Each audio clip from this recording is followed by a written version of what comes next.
The morning sun cast long shadows across the training compound as 23 recruits stood in perfect formation. Their boots shined like mirrors, their uniforms pressed to perfection. But beneath the polished exterior, every man carried the weight of uncertainty. This was Hell Week at the Navy SEAL training facility, and everyone knew that only a few would make it to the end. Stood in the third row, his dark eyes focused straight ahead. At 24, he was older than most recruits. He had spent 2 years in the regular Navy before applying for SEAL training. His father had been a Marine, his grandfather a soldier in World War II. Military service ran in his blood like a river of honor and duty. The other recruits came from different backgrounds. There was Jake, a farm boy from Iowa with hands like steel and a heart of gold. Next to him stood David, a computer engineer who had given up a 6-figure salary to serve his country. In the back row, Tommy Washington shifted nervously. He was the youngest at 19, fresh out of high school with dreams bigger than his small frame. The training facility buzzed with activity. Instructors moved between groups of recruits like sharks circling prey. Each instructor had earned their place through years of service and countless missions. They were legends in their own right, men who had seen combat in the darkest corners of the world. Then came the sound of heavy footsteps on concrete. The recruits knew that walk. It belonged to Chief Petty Officer Samuel Hayes, their primary instructor. Hayes was a mountain of a man, standing 6 feet 4 inches tall with shoulders that seemed to block out the sun. His face was carved from granite, marked by a scar that ran from his left temple to his jaw. He had earned that scar in Afghanistan during a mission that had saved 12 hostages. Hayes stopped in front of the formation and let his eyes sweep across the recruits. His gaze was like ice water, freezing each man in place. When he spoke, his voice carried the authority of 20 years in the Navy. Hayes began, his words cutting through the morning air like a blade. You think you know what it means to be a warrior. You think those shiny uniforms and perfect haircuts make you soldiers. You are wrong. The recruits remained motionless, but could feel the tension rising around him. Hayes had a way of getting under people's skin, of finding their weaknesses and exposing them to the light. A real warrior is forged in fire, Hayes continued, packing in front of the formation like a predator. A real warrior bleeds for his brothers. A real warrior never quits, never surrenders, never shows weakness. Most of you will quit before this week is over. Most of you will ring that bell and walk away with your tails between your legs. In the distance, a brass bell hung from a wooden post. It was the symbol of surrender at SEAL training. Any recruit could ring it 3 times and quit immediately. No questions asked, no shame intended. But everyone knew that ringing the bell meant giving up on a dream that might never come again. Hayes stopped in front of and stared directly into his eyes. For a moment, time seemed frozen. Could smell the instructor's aftershave mixed with gun oil and determination. Hayes had a way of looking right through a person, as if he could see their fears and doubts laid bare. You there, Hayes said, pointing at. What's your name, recruit? Chief Petty Officer Hayes, sir. Hayes repeated, tasting the name like wine. You think you have what it takes to be a SEAL? Yes, Chief Petty Officer Hayes, sir. Hayes smiled, but there was no warmth in it. We'll see about that, won't we? The morning exercises began with a 5-mile run along the beach. The sand was soft and deep, making every step a struggle. Found his rhythm quickly, his breathing steady and controlled. Behind him, he could hear other recruits already starting to struggle. The sound of heavy breathing and stumbling footsteps filled the air. Jake ran beside, his farm boy strength serving him well. This ain't so bad, he whispered between breaths. Didn't respond. He had learned early in training to save his energy for when it really mattered. Besides, he knew this was just the beginning. Hayes had promised them that Hell Week would test every limit of human endurance. The morning run was just a warm-up. As they rounded the halfway point, noticed David falling behind. The former engineer was struggling with the soft sand and the pace. His face was red with exertion, and sweat poured down his forehead like a waterfall. Without thinking, dropped back and ran beside David. Stay with me, he said quietly. Match my breathing, in through your nose, out through your mouth. David nodded gratefully and tried to match pace. Slowly, his breathing became more controlled. Color returned to his face and his steps became more steady. Hayes noticed the interaction from his position in a jeep that followed the runners. His eyes narrowed as he watched help his fellow recruit. Some instructors might have appreciated the teamwork, but Hayes saw it as a sign of weakness. In his mind, only the strongest should survive SEAL training. Helping the weak only made everyone weaker. The run ended back at the compound, where the recruits formed up again. Several men had dropped out during the run, unable to keep pace. They sat on benches nearby, heads hanging in shame, waiting for transportation back to regular duty. Pathetic, Hayes announced as he climbed out of his jeep. We lose men on a simple 5-mile run. What happens when the bullets start flying? What happens when your brothers are counting on you? The remaining recruits stood at attention, their bodies screaming from the run but their spirits still intact. Could feel his heart pounding in his chest, but he kept his breathing controlled and his posture perfect. Hayes walked among the recruits again, this time carrying a clipboard. He stopped in front of different men, making marks on his papers. Knew he was evaluating each recruit, deciding who showed promise and who showed weakness. Hayes called out, "Yes, Chief Petty Officer Hayes, sir. I saw you helping during the run." Felt his stomach drop. He knew that tone in Hayes's voice. It was the sound of disapproval, of judgment. "Yes, Chief Petty Officer Hayes, sir. Do you think would help you if you were drowning in the ocean?" The question hung in the air like smoke. Understood what Hayes was really asking. Was he strong enough to succeed on his own? Could he be counted on when things got tough? Was he SEAL material? "I believe any of my fellow recruits would help me in a time of need. Chief Petty Officer Hayes, sir." Hayes stared at for a long moment. "Your belief might get you killed, recruit. In the real world, you can only count on yourself." The morning continued with physical training exercises. Push-ups until their arms felt like rubber. Sit-ups until their stomachs burned like fire. Pull-ups until their hands bled and their muscles screamed for relief. Through it all, Hayes watched and evaluated, making notes on his clipboard. Pushed through each exercise with determination. His body was strong from years of preparation, but more than that, his mind was focused. He had dreamed of becoming a SEAL since he was 12 years old. Nothing would stop him from achieving that goal. During a brief water break, Tommy Washington approached. The young recruit looked exhausted, his face pale and drawn.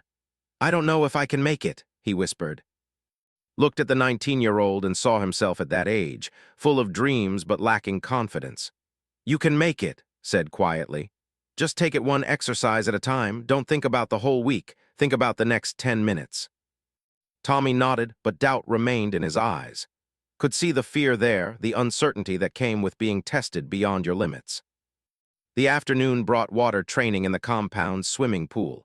The recruits had to swim underwater for impossible distances while holding their breath. Many failed immediately, coming up gasping and choking. Others made it halfway before their lungs betrayed them. Had always been a strong swimmer. He dove into the pool and began swimming underwater with smooth, efficient strokes. His lungs burned, but he pushed the feeling away. Mind over matter, he told himself. Pain is temporary, but quitting is forever. When he finally surfaced at the far end of the pool, Hayes was waiting for him with a stopwatch. "Not bad, but not good enough." "Chief Petty Officer Hayes, sir. May I ask what would be good enough, sir?" Hayes smiled that cold smile again. "Good enough is when I say it's good enough, and I'm not saying it yet." The day continued with obstacle course runs, weapon cleaning, and classroom instruction on military tactics. By evening, the recruits were exhausted beyond description. Their bodies ached, their minds were fuzzy with fatigue, and their spirits were being tested in ways they had never experienced. At dinner in the mess hall, the conversation was quiet. Men ate their food without tasting it, focused only on getting nutrition into their bodies. Several empty chairs marked the spots where recruits had already quit and returned to regular duty. Sat with Jake, David, and Tommy. The four had formed an unofficial bond during the day, helping each other through the various challenges. They didn't talk much, but their presence was comforting. "How many do you think will make it?" David asked quietly. Jake looked around the mess hall. Of the original 23 recruits, 19 remained. "Maybe half," he said, "and that's if we're lucky." Tommy pushed his food around on his plate without eating. "I keep thinking about that bell," he said. "It would be so easy to just walk over and ring it 3 times. No more pain, no more exhaustion, no more wondering if I'm good enough." Leaned forward. "You are good enough," he said. "We all are, or we wouldn't be here. Hayes and the other instructors aren't trying to break us because they're cruel. They're trying to find out who has what it takes when everything goes wrong." After dinner, the recruits returned to their barracks. The building was simple and functional, with rows of metal bunk beds and lockers. There was no privacy, no comfort, just the basics needed for sleep and storage. As the lights went out, lay in his bunk and stared at the ceiling. His body was exhausted, but his mind was still racing. He thought about his father, who had served 3 tours in Vietnam. He thought about his grandfather, who had fought in the Pacific during World War II. Both men had faced impossible odds and survived through determination and courage. In the darkness, he could hear other recruits shifting restlessly in their bunks. Some were quietly crying, overwhelmed by the day's challenges. Others were snoring deeply, their bodies shutting down from exhaustion. Closed his eyes and tried to sleep, but his mind kept returning to Hayes's words. The instructor clearly saw him as weak for helping other recruits, but didn't believe that helping others made him weak. If anything, he thought it made him stronger. Outside, he could hear the sound of waves crashing against the beach. The ocean was endless and powerful, just like the challenges they would face in the coming days. Somewhere in that darkness, Hayes was probably planning even greater tests for tomorrow. As sleep finally began to take hold, made a promise to himself. He would not quit. He would not ring the bell. No matter what Hayes threw at him, no matter how much his body hurt, no matter how much doubt crept into his mind, he would endure. The dream of becoming a Navy SEAL was worth any amount of pain. It was worth any sacrifice. And tomorrow, when Hayes tried to break him again, would prove that he was made of stronger stuff than the instructor believed. In the distance, the brass bell stood silent in the moonlight, waiting for the next recruit to surrender his dreams. But it would not ring not tomorrow and not ever. The second day of Hell Week began before dawn with the harsh sound of metal clanging against metal. Hayes stood in the center of the barracks, banging a steel pipe against a garbage can. The recruits jolted awake, their bodies stiff and sore from the previous day's torture. "Rise and shine, ladies," Hayes shouted. "The sun isn't even up, but your enemies don't sleep. Move, move, move." Rolled out of his bunk, his muscles protesting every movement. Around him, the other recruits struggled to their feet. Tommy Washington moved like an old man, wincing with each step. David's hands were covered in blisters from the previous day's rope climbing exercises. "You have 60 seconds to be outside in formation," Hayes announced. "Anyone who's late starts the day with 100 push-ups." The barracks exploded into activity. Recruits grabbed their clothes, pulled on boots, and rushed toward the door. Helped Tommy tie his bootlaces when the younger man's swollen hands fumbled with the strings. "Thanks," Tommy whispered. "Move it, Washington," Hayes barked from across the room. "Stop babying him." They made it outside with seconds to spare. The pre-dawn air was cold and damp, cutting through their thin PT clothes like ice. Could see his breath in the darkness as he took his place in formation. Hayes emerged from the barracks carrying a steaming cup of coffee. He took a long, deliberate sip before speaking. "Today, we separate the warriors from the wannabes. Today, we find out who has the heart of a killer and who should go home to mommy." The first exercise was surf training. The recruits had to link arms and wade into the ocean until the water reached their necks. Then they had to stay there while the waves crashed over their heads, filling their mouths with salt water and sand. The water was freezing. Felt his body temperature drop immediately as the ocean soaked through his clothes. Beside him, Jake's teeth were already chattering. The waves came in sets, each one larger than the last. "This is what drowning feels like," Hayes shouted from the shore. "This is what happens when your boat sinks in enemy waters. You think the Taliban is going to wait for you to get comfortable." Wave after wave crashed over their heads. Learned to time his breathing between the sets, grabbing quick gulps of air before the next wall of water hit. Several recruits broke formation and stumbled toward shore, coughing up seawater and shivering uncontrollably. "Quitters," Hayes screamed at the men who left the water. "Ring the bell and get out of my sight." 2 more recruits walked directly to the brass bell and rang it 3 times. The sound echoed across the compound like a death knell. They gathered their gear and disappeared into a waiting truck, their dreams of becoming SEALs washed away like sand castles. The remaining recruits stayed in the water for what felt like hours. His body went numb from the cold, but his mind stayed sharp. He focused on his breathing, on staying linked with his brothers, on proving to Hayes that he wouldn't break. When they finally emerged from the ocean, their lips were blue and their hands were shaking uncontrollably. Hayes waited for them with dry towels, but there was a catch. "You want a towel?" he asked with that familiar, cruel smile. "Do 50 first, show me you've still got fight left in you." The exercise seemed impossible. Their bodies were already pushed to the limit, and now Hayes wanted more, but dropped into position and began the up, down, jump. His muscles screamed, but he ignored the pain. Around him, other recruits struggled with the exercise. Tommy collapsed after 20, his body simply refusing to continue. David managed 30 before his legs gave out. Only and Jake completed all 50. Hayes tossed them each a towel. "Not bad," he said, "but not good enough." The morning continued with log training. 6-man teams had to carry telephone poles that weighed over 200 pounds. They ran with them, did exercises with them, and held them over their heads until their arms felt like they would fall off. Found himself on a team with Jake, David, Tommy, and 2 other recruits named and Miller. The log was impossibly heavy, and coordinating 6 men to move together was like trying to dance with a monster. "Lift," called out as they hoisted the log overhead. "Hold it steady." But was struggling. He was a small man, barely meeting the minimum height requirements for SEAL training. His arms shook under the weight and could see him starting to panic. "I can't hold it," gasped. "Yes, you can," replied. "We're all holding it together, just focus on your part." Hayes appeared beside their team like a shadow. "Having trouble, ladies?" "No, Chief Petty Officer Hayes, sir," replied through gritted teeth. "It looks like he's about to drop that log on someone's head.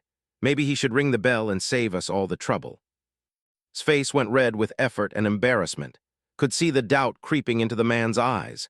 This was exactly what Hayes wanted, to find the breaking point and push past it. "Is fine, Chief Petty Officer Hayes, sir," said. "We've got this." Hayes stepped closer to. "What about it, recruit? You ready to quit?" "No, Chief Petty Officer Hayes, sir," managed to say. "I can't hear you." "No, Chief Petty Officer Hayes, SIR." They held the log for another 5 minutes before Hayes finally allowed them to lower it. Collapsed to his knees, gasping for breath. His arms were shaking so badly he could barely control them. "That's what I'm talking about," said, helping to his feet. "You didn't quit." Hayes watched the interaction with narrowed eyes, was beginning to understand that the instructor didn't just dislike weakness, he actively despised any show of compassion or teamwork. In Hayes's world, every man was alone, and only the strongest deserved to survive. The afternoon brought weapons training.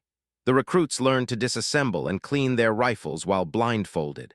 They practiced shooting positions and learned about different types of ammunition. For this was familiar territory.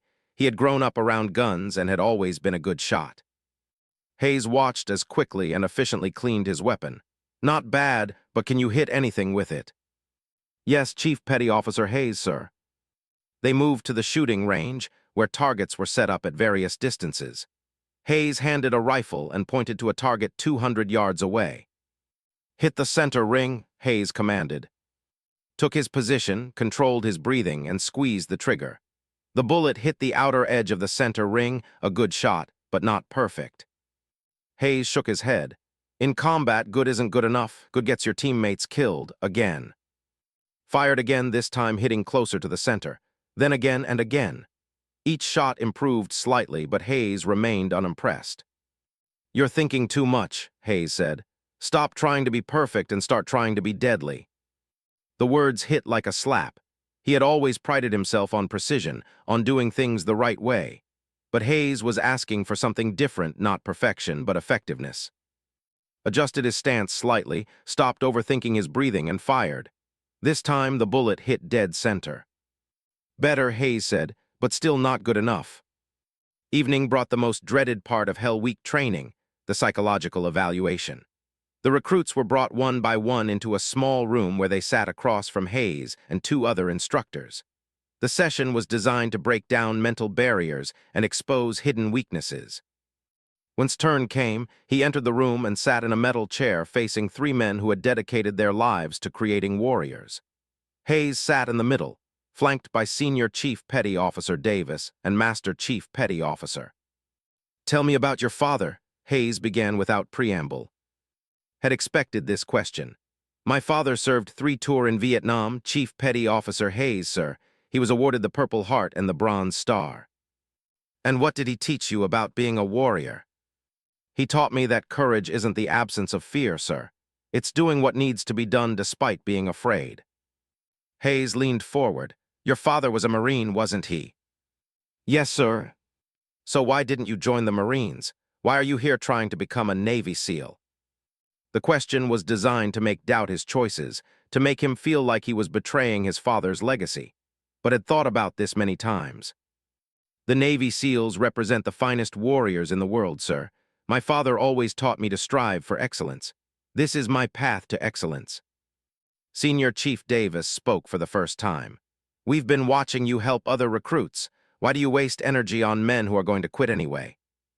I don't believe they're going to quit, Senior Chief Davis, sir. I believe every man here has the potential to become a SEAL. Even Washington, Hayes asked. That boy can barely complete a push-up. Felt anger rising in his chest, but he controlled it.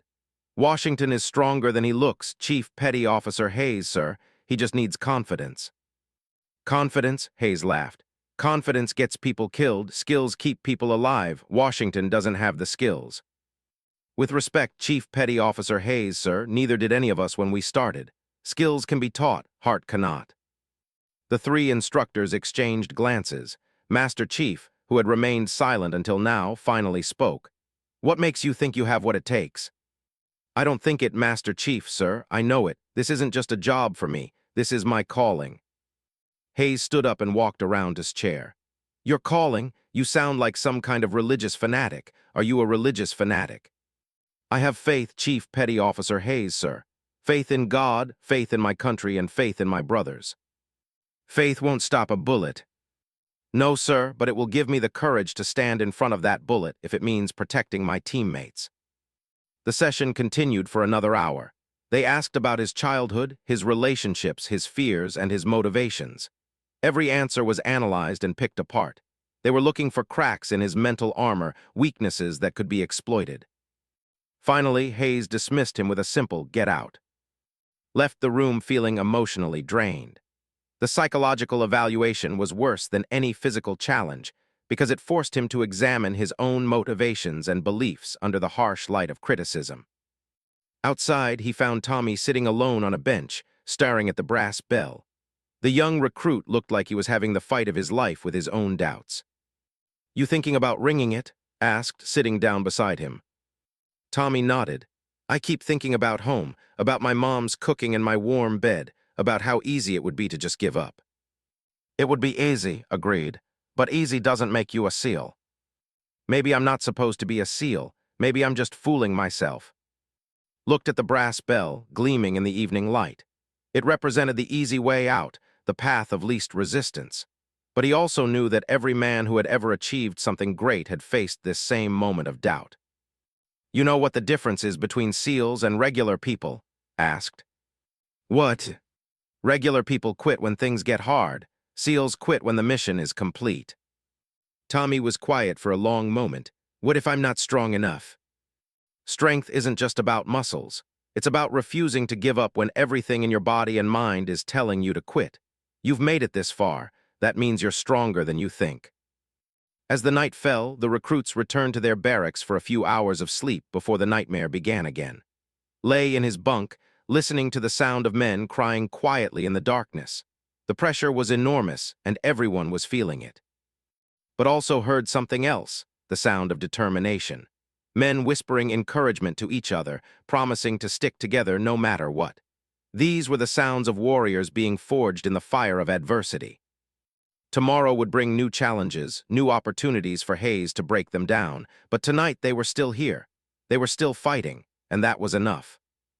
In his dreams, saw himself wearing the SEAL trident, the symbol that represented everything he had ever wanted to become. The dream felt real enough to touch, close enough to taste. All he had to do was survive Hayes's attempts to destroy him. The war between instructor and recruit was just beginning, and intended to win it.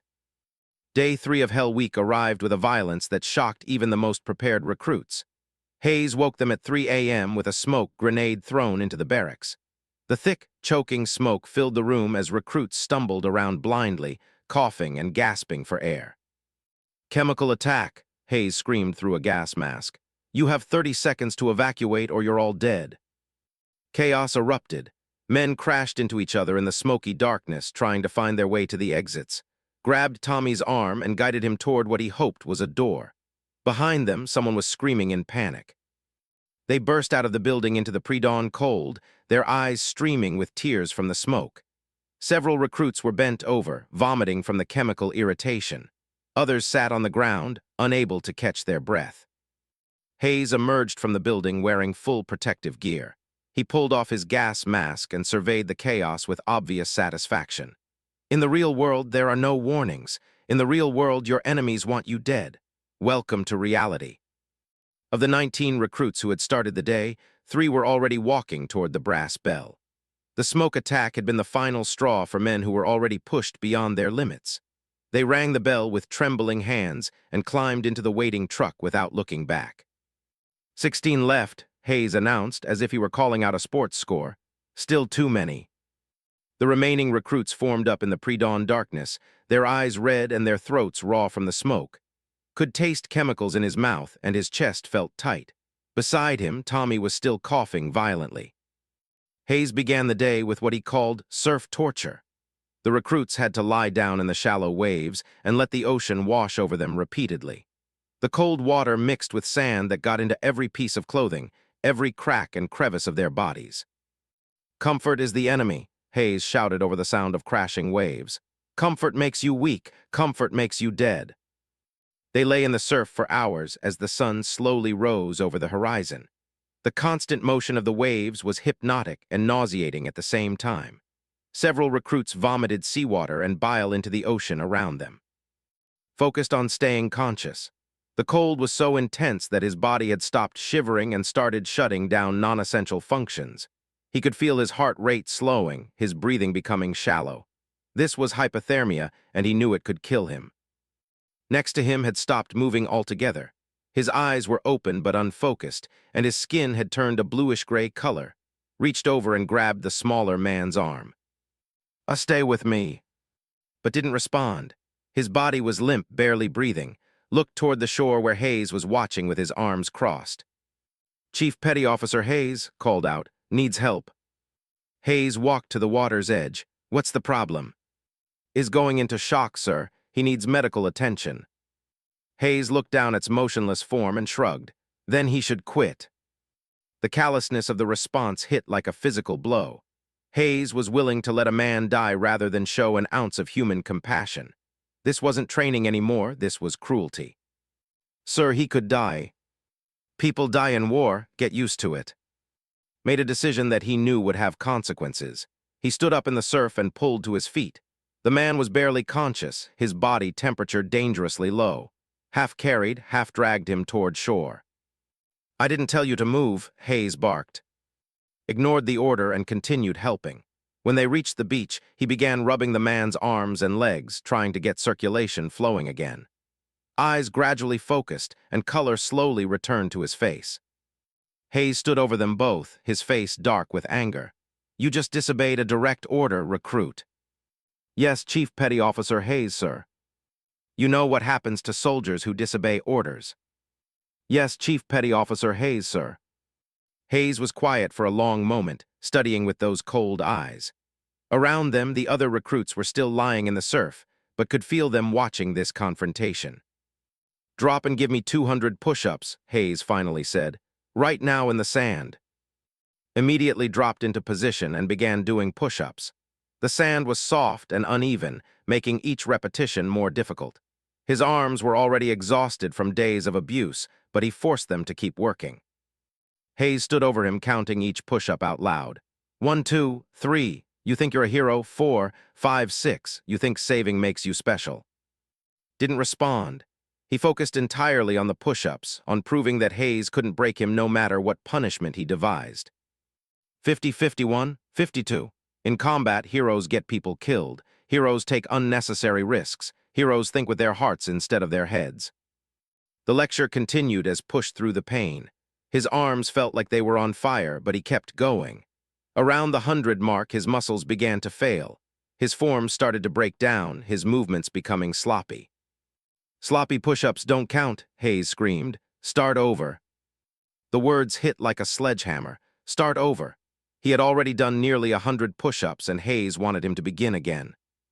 1, 2, 3. Restarted the count, his body screaming in protest. This was beyond physical training now. This was psychological warfare. Hayes was trying to break his spirit, to make him understand that defying orders had consequences. By the time finished 200 proper push-ups, his arms were shaking uncontrollably, and sweat was pouring down his face despite the cold morning air.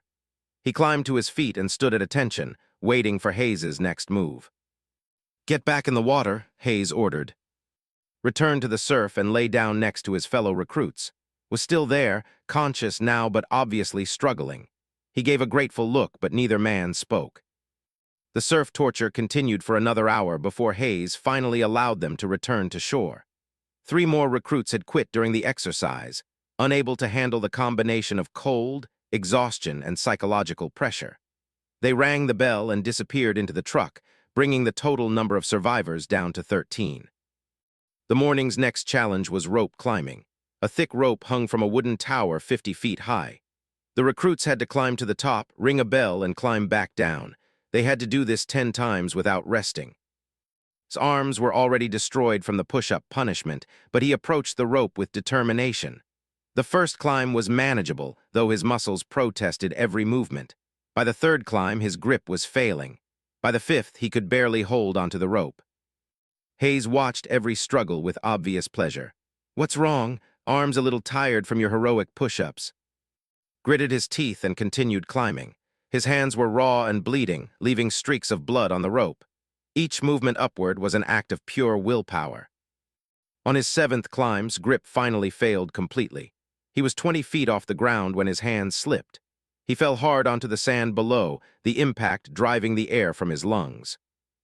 Get up, Hayes screamed immediately. Climb it again. Struggled to his feet, his body battered and his vision slightly blurred from the fall. But he grabbed the rope and began climbing again. This time, he made it to the top through sheer determination, his bloody hands leaving marks on the bell. Around him, other recruits were also struggling. Tommy had fallen twice and was limping badly. David's hands were shredded from rope burns.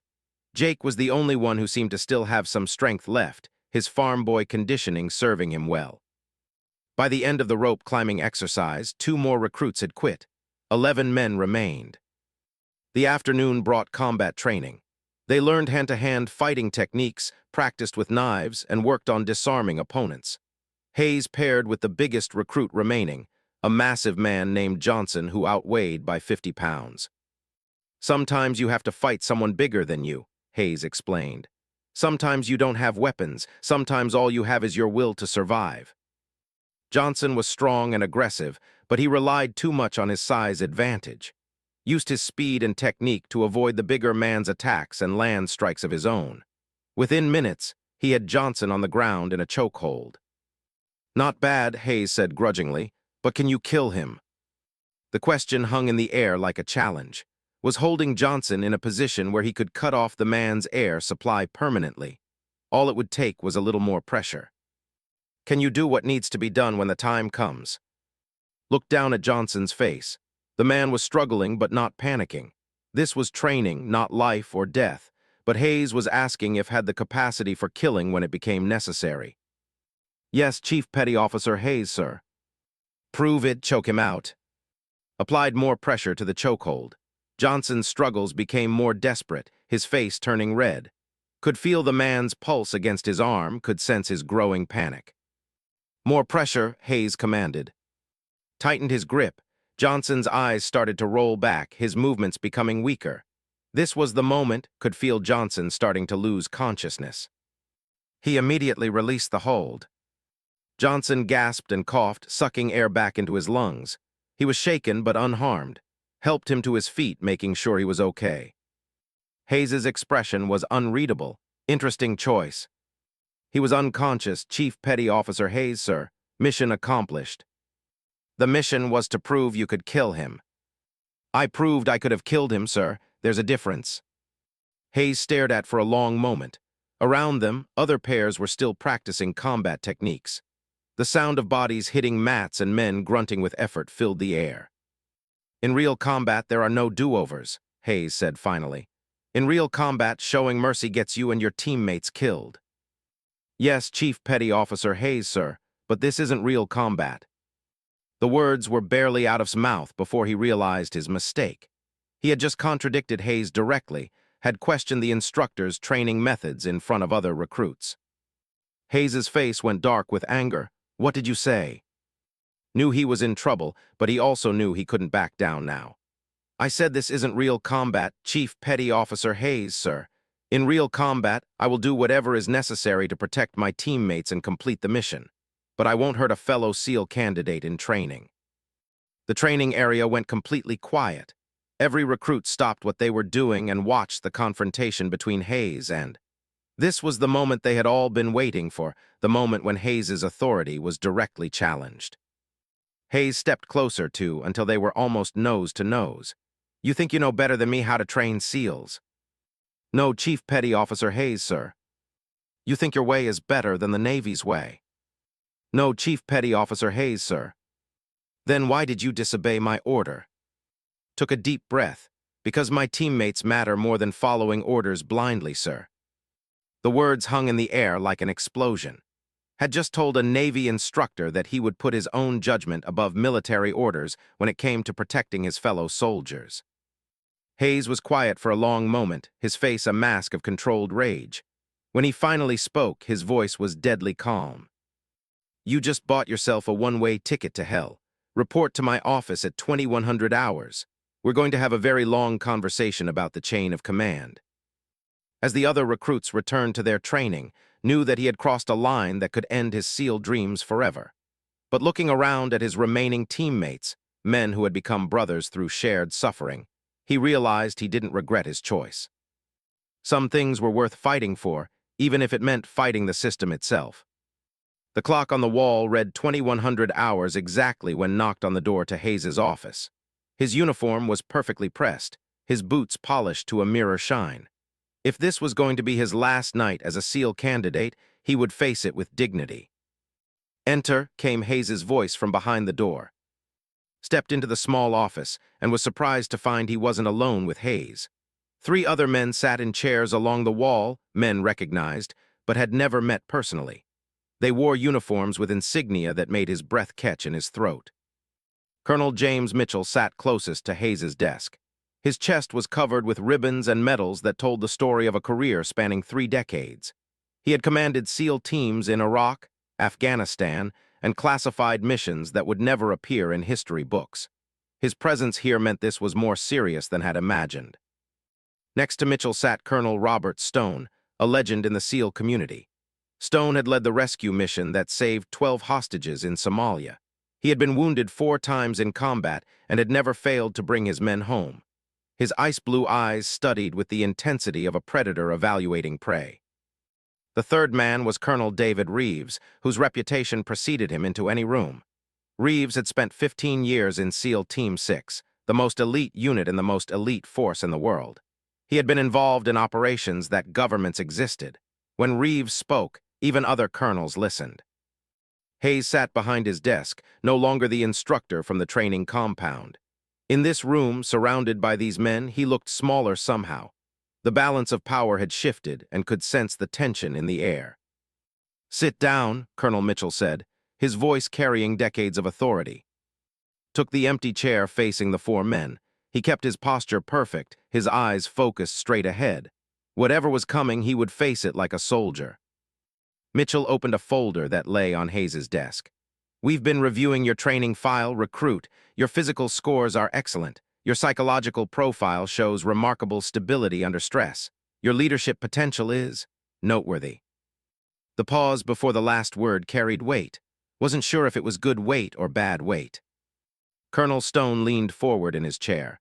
"We've also been reviewing reports of your interactions with Chief Petty Officer Hayes. There have been several incidents." Hayes spoke for the first time since had entered the room. "Has shown repeated insubordination. He disobeys orders. He puts other recruits before mission objectives. He questions training methods that have worked for decades." "Is this true, recruit?" Colonel Reeves asked. had reached a decision during the long hours since his confrontation with Hayes. He would tell the truth, regardless of the consequences. Yes, sir. I have disobeyed orders when I believed they endangered the safety of my fellow recruits without serving a legitimate training purpose. Hayes's face reddened. Without serving a legitimate training purpose, who are you to judge what serves a legitimate training purpose?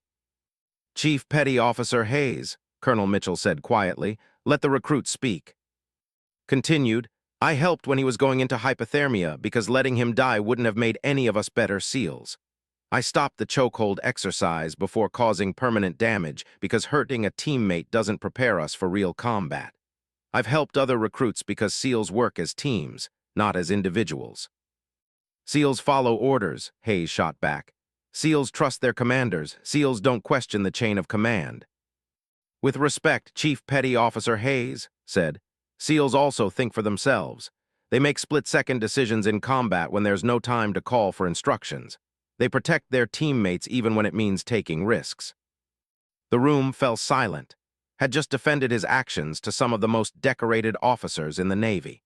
He had essentially accused Hayes of using training methods that didn't serve the ultimate goal of creating effective warriors. Colonel Stone opened his own folder. Are you familiar with the incident in Kandahar, 2018? No, sir. A SEAL team was pinned down by enemy fire.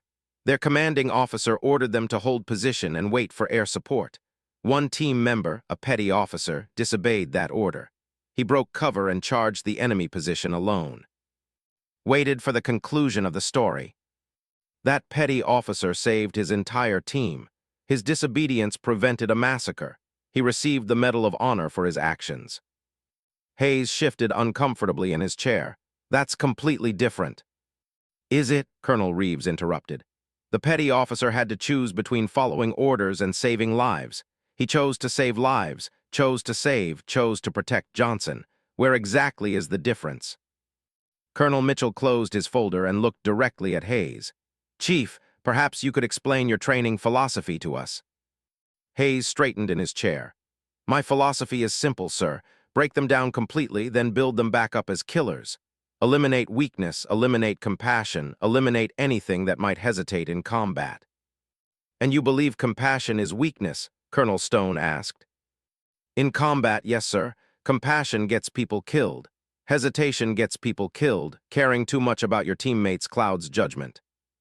Colonel Reeves stood up and walked to the window overlooking the training compound. In the distance, the brass bell gleamed under the floodlights. Chief Hayes, how many men have completed SEAL training under your instruction? 43, sir. And how many of those men are still active SEALs? Hayes hesitated. 17, sir. So you have a 60% washout rate after training. Men who complete Hell Week but leave the teams within a few years. Combat isn't for everyone, sir. Colonel Reeves turned back to face the room.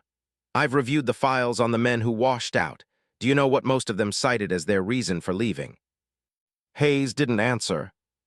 Lack of unit cohesion, feeling isolated from their teammates, inability to trust their fellow SEALs. Reeves returned to his chair. Your training produces individuals, Chief Hayes, but SEALs are not individuals. SEALs are part of a team. Listen to this exchange with growing amazement. These colonels weren't here to punish him. They were here to evaluate Hayes's training methods. Colonel Mitchell addressed directly. Recruit, if you complete SEAL training, how will you handle orders that you believe are wrong? The question was a trap and knew it.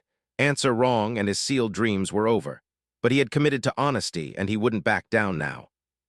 Sir, I will follow all lawful orders from superior officers. But if I receive an order that I believe will endanger my teammates unnecessarily, I will request clarification. If clarification isn't possible, I will use my best judgment to complete the mission while protecting my team.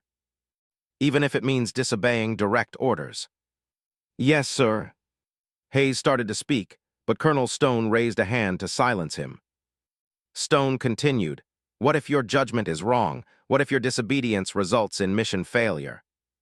Then I will accept full responsibility for my actions, sir. I will face whatever consequences are appropriate. Colonel Mitchell nodded slowly. Chief Hayes, step outside for a moment. Hayes looked confused, sir. Step outside. We want to speak with the recruit privately.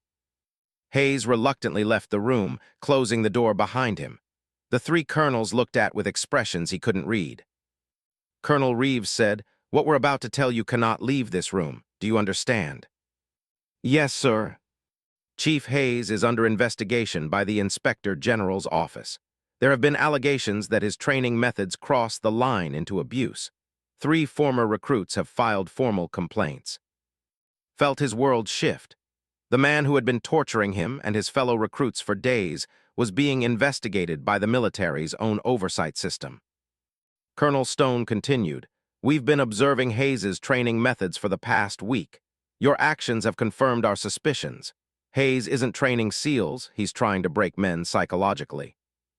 "We need someone inside the remaining candidates," Colonel Mitchell added. "Someone who can document what happens during the rest of Hell Week. Someone who has the courage to stand up to Hayes when he crosses the line." Understood what they were asking. They wanted him to be their witness, their inside source on Hayes's conduct. But they were also asking him to continue enduring Hayes's abuse while secretly reporting on it. "What happens to Hayes?" asked. "That depends on what we find," Colonel Reeves replied. "If our investigation confirms abuse, he'll be court-martialed and removed from training duties." Colonel Mitchell leaned forward. "We're offering you a choice.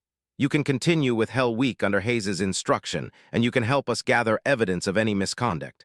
Or you can request transfer to another training cycle with a different instructor." The easy choice was obvious. Transfer out, avoid Hayes's wrath, and complete SEAL training under someone else. But thought about Tommy, about the other recruits who were still suffering under Hayes's twisted version of training. "If I transfer out, what happens to the other recruits?" "They continue under Hayes until we complete our investigation." Made his decision. "I'll stay, sir. I'll document what happens and I'll protect my teammates as much as possible." The 3 colonels exchanged glances. Colonel Stone smiled for the first time since had entered the room. "That's what we hoped you'd say." Colonel Mitchell handed a small device that looked like a pen. "This is a recording device. Use it whenever Hayes conducts training. Be careful, if he discovers it, he'll know you're working with us." They briefed on what to look for, what constituted abuse versus legitimate training, and how to contact them if Hayes's behavior became dangerous. When they finished, Colonel Reeves had one final question. "Why are you willing to do this? You could take the easy way out." Thought about his father, about his grandfather, about the legacy of service that had brought him to this moment. "Because someone has to stand up for what's right, sir, even if it's hard, especially when it's hard." Hayes was called back into the room. The colonels told him that would continue with training, but they said nothing about the investigation or new role. "Consider this your final warning," Hayes said after the colonels had left. "One more act of insubordination and you're gone." Stood at attention. "Understood, Chief Petty Officer Hayes, sir." But as he left the office and walked back toward the barracks, knew that the real battle was just beginning. He was no longer just fighting to become a SEAL. He was fighting to protect his brothers and expose the truth about Hayes's methods. Tomorrow would bring new challenges, new tests, and new opportunities for Hayes to abuse his authority. But now had allies among the most powerful officers in the Navy. The war between instructor and recruit had become something much larger. Justice was coming to Hell Week and was going to help deliver it. The 4th day of Hell Week dawned with an ominous stillness. Hayes had been unusually quiet since his meeting with the colonels, but could sense the storm building beneath the surface. The instructor's eyes held a dangerous glint, and his smile had taken on a predatory quality that sent chills down spine. 11 recruits remained standing in formation as Hayes emerged from his office. In his hand, he carried something that makes blood run cold, a wooden paddle, and stained from years of use. "Today we learn about pain," Hayes announced, slapping the paddle against his palm. "Real pain, the kind of pain that separates warriors from pretenders." The recording device hidden in his pocket felt heavier than lead. This was why the colonels had planted him here, to witness moments like this, when Hayes crossed the line from training into torture. Hayes walked slowly in front of the formation, the paddle swinging casually at his side. "In combat, you will be captured. You will be tortured. You will be broken down until you want to die. Today, we find out who has what it takes to survive that experience. He stopped in front of Tommy Washington, who was visibly trembling. The young recruit had lost 20 pounds during Hell Week and looked like a scarecrow in his oversized uniform. "Washington," Hayes said softly, "you look scared." "No, Chief Petty Officer Hayes, sir." Hayes chuckled. "No, really." He slammed the paddle against a wooden post with a crack that echoed across the compound. Tommy jumped like he'd been shot. "Fear is good, Washington. Fear keeps you alive, but terror." Hayes leaned closer to Tommy's ear. "Terror makes you useless." The first exercise was something Hayes called stress positions. The recruits had to hold uncomfortable poses while Hayes questioned them about military procedures. Anyone who moved, anyone who answered incorrectly, got struck with the paddle. Was forced to squat with his arms extended, holding a heavy ammunition can in each hand. The position was agony within minutes, but he forced himself to remain motionless. Around him, other recruits struggled with their own torture positions. Hayes called out, "What's the maximum effective range of an M4 carbine?" 500 meters for a point target, Chief Petty Officer Hayes, sir." "Wrong." Hayes brought the paddle down across shoulders with vicious force. The pain was immediate and intense, but didn't move. "Right answer was 800 meters for an area target," Hayes said. "But you gave me the point target range. In combat, imprecision kills people." Gritted his teeth. He had given a correct answer, just not the specific answer Hayes wanted. This wasn't about military knowledge anymore. This was about Hayes asserting his power through violence. The questioning continued for an hour. Hayes found reasons to strike every recruit multiple times. Some of the questions had no right answers. Others were designed to be confusing or misleading. The paddle fell again and again until the sound became a rhythm of abuse. David collapsed after 40 minutes, his body unable to maintain the stress position any longer. Hayes stood over him with the paddle raised. "Get up." David struggled to his knees but couldn't stand. His legs were shaking uncontrollably and could see tears of pain and frustration in his eyes. "I said get up." Hayes brought the paddle down across David's back. "Chief Petty Officer Hayes," said, still maintaining his own stress position, "needs medical attention." "Did I ask for your opinion?" "No, sir, but—" The paddle struck across the side of his head, sending stars exploding across his vision. The blow was so hard that he nearly lost consciousness. "The next person who speaks without permission gets the paddle across their face," Hayes announced. "And trust me, you don't want that." Tasted blood in his mouth, but he forced himself to remain in position. The recording device was capturing every word, every sound of violence. This evidence would end Hayes's career, but only if survived to deliver it. David tried once more to stand but collapsed again. This time, Hayes kicked him in the ribs. "Pathetic, worthless. You think the enemy is going to give you a break because you're tired." Watched in horror as Hayes continued to abuse David. This had moved far beyond training into something much darker. Hayes was enjoying the violence, feeding off the power he held over these young men. "Please," David whispered. "I can't. I need help." Hayes knelt down beside David and spoke in a voice so soft that only the recruits closest to them could hear. "You know what you need to do? Walk to that bell. Ring it 3 times. End this suffering." David looked toward the brass bell, then back at Hayes. With tremendous effort, he climbed to his feet and stumbled toward the bell.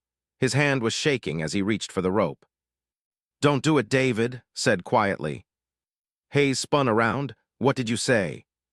Met Hayes's eyes directly. "I said don't do it, David. Don't ring that bell." "You want to take his place. You want to feel what real pain is like." "If that's what it takes, yes." The compound went dead silent. Even Hayes seemed surprised by his response. For a moment, nobody moved. Then Hayes smiled that cold, predatory smile. "You know what? I accept your offer." Hayes walked to a storage shed and emerged with something that made stomach drop, a set of zip-tie restraints and a black hood. "Sometimes prisoners of war are subjected to sensory deprivation," Hayes announced. "Sometimes they're put in stress positions for days at a time, volunteered to demonstrate proper resistance to interrogation techniques." The other recruits watched in stunned silence as Hayes zip-tied hands behind his back and pulled the hood over his head. The world went black, filled with the sound of his own breathing and the pounding of his heart. Now, let's see how long you can maintain military discipline under real pressure. Hayes forced into a stress position on his knees with his arms pulled back at an unnatural angle. The pain was immediate and overwhelming. The zip ties cut into his wrists, and his shoulders screamed in protest. "The first rule of prisoner resistance," Hayes said loudly, obviously speaking for the benefit of the other recruits, "is to give only name, rank, and serial number, nothing else, no matter what they do to you." Through the hood, could hear Hayes moving around him. Then came the first blow from the paddle, striking his back with enough force to knock the wind from his lungs. "What's your mission here?" "Petty Officer 3rd Class, Service Number 18473926. Another blow, this one across his shoulders. "Where are you from?" "Petty Officer 3rd Class, Service Number 18473926. The beatings continued in a steady rhythm. Hayes was methodical, striking different parts of his body to maximize pain without causing permanent damage. He was skilled at this, realized with horror. This wasn't his first time torturing someone. "You're protecting information that could save American lives," Hayes said between blows. "Your stubbornness is going to get people killed." Didn't respond. The pain was incredible, but he focused on his breathing, on staying conscious, on protecting the recording device in his pocket that was documenting every second of this abuse. Time became meaningless, drifted in and out of consciousness as Hayes continued the beating. Through the hood, he could hear some of the other recruits crying.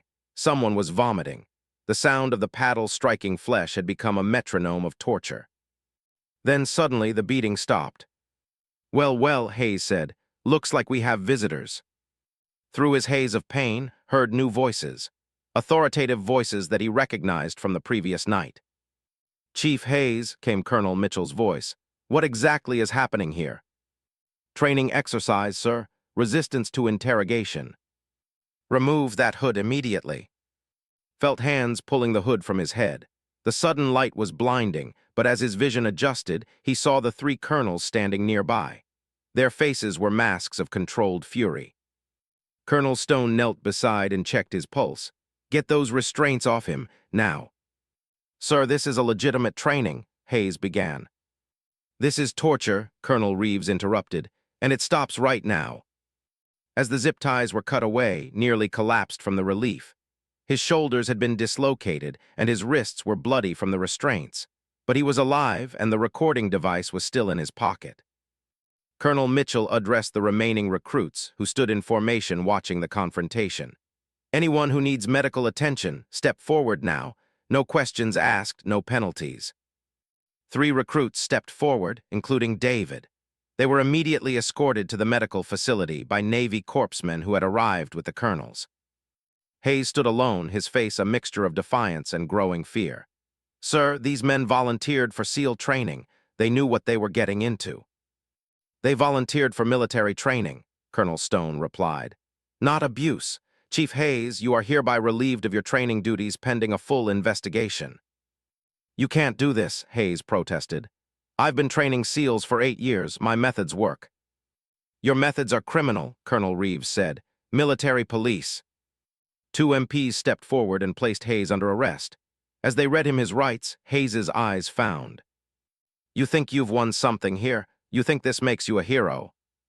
Struggled to his feet, supported by Colonel Stone. His body was battered and his spirit was exhausted, but his voice was clear. "No, Chief, I think this makes me a SEAL." Hayes was led away in handcuffs, his career and his freedom ended by his own cruelty. The remaining recruits watched in stunned silence as their tormentor disappeared into a waiting vehicle. Colonel Mitchell addressed the survivors. "Hell Week is officially suspended. You will all receive medical evaluation and psychological counseling. When you're ready, you'll complete your training under proper supervision." Sir asked, "What about our SEAL qualification?" Mitchell smiled for the first time since had met him. "You and your fellow recruits have already proven yourselves. You've shown courage, loyalty, and the ability to stand up for what's right even under extreme pressure. Those are the qualities we want in Navy SEALs." 3 months later, stood in dress uniform as the SEAL trident was pinned to his chest. In the audience, his father beamed with pride. Around him stood his fellow graduates, Tommy Washington, David, Jake, and 6 others who had survived Hayes's abuse and completed their training under proper instruction. The investigation into Hayes's methods had revealed years of systematic abuse. Multiple recruits from previous classes came forward with their own stories of torture disguised as training. Hayes was court-martialed and sentenced to military prison. New training protocols were implemented across all SEAL training facilities. The culture of abuse that had existed under instructors like Hayes was replaced with demanding but humane training methods that actually prepared men for combat. As looked out at his new career as a Navy SEAL, he thought about the choice he had made that night in Hayes's office. He could have taken the easy path, could have avoided the worst of Hayes's wrath. Instead, he had chosen to protect his brothers and expose the truth. That choice had nearly broken him, but it had also made him into the warrior he was meant to be. Not a killer without conscience, but a protector with courage. Not a machine without compassion, but a human being with honor. Years later, when led his own SEAL teams into combat, he would remember the lessons learned during Hell Week. Not the lessons Hayes had tried to teach through violence and fear, but the real lessons about brotherhood, sacrifice, and standing up for what's right. The brass bell still hung in the training compound, but now it represented something different. Not surrender and failure, but the understanding that true strength came from protecting others, even when it meant facing overwhelming odds. Had found his calling that day when he chose to help in the freezing surf. He had proven his worth when he stood up to Hayes's abuse, and he had earned his place among the warriors when he chose his brothers over his own safety. The SEAL trident on his chest was more than a symbol, it was a promise. A promise to protect the innocent, to serve with honor, and to never forget that the greatest strength comes not from the ability to inflict pain, but from the willingness to endure it for others. Hell Week was over, but the real mission was just beginning.